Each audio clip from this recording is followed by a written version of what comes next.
All'ombra dell'ultimo sole si era assopito un pescatore e aveva un solco lungo il viso come una specie di sorriso.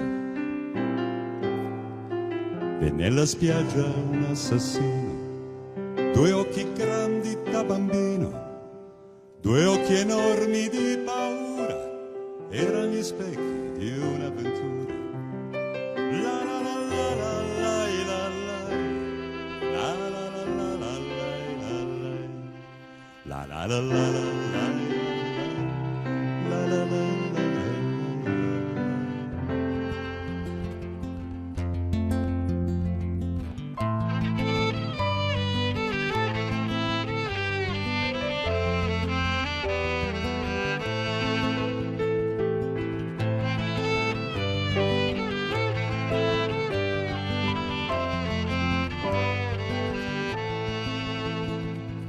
Questa di Marinella è la storia vera che scivolò nel fiume primavera, ma il vento che la vide così bella dal fiume la portò sopra una stella.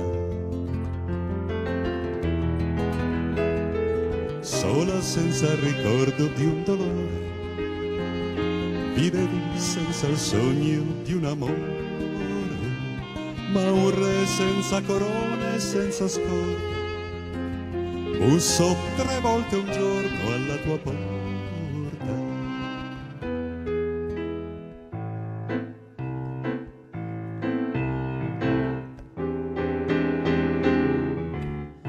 La chiamavano bocca di rosa, metteva l'amore, metteva l'amore. La chiamavano bocca di rosa, metteva l'amore sopra ogni cosa.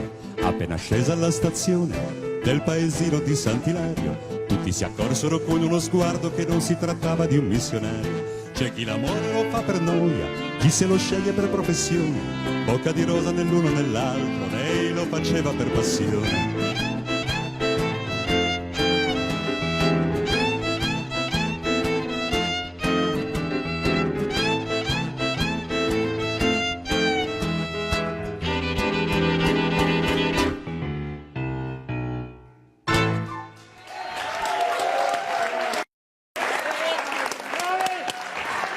Bravi! Così apriamo i nostri festeggiamenti per Fabrizio De André, poi ci penserà Rai 1, tra poco vi racconterò. Intanto grazie ad Alberto Napolitano, chitarra e voce, Andrea Vulpani alla tastiera e Alice Nappi al violino. Dovete sapere che Alberto è veramente un personaggio unico e piace non solo qui ma proprio ovunque, perché riesce a incarnare come pochi lo spirito di Fabrizio De André. Grazie per averci fatto questo regalo, grazie ragazzi, bel momento.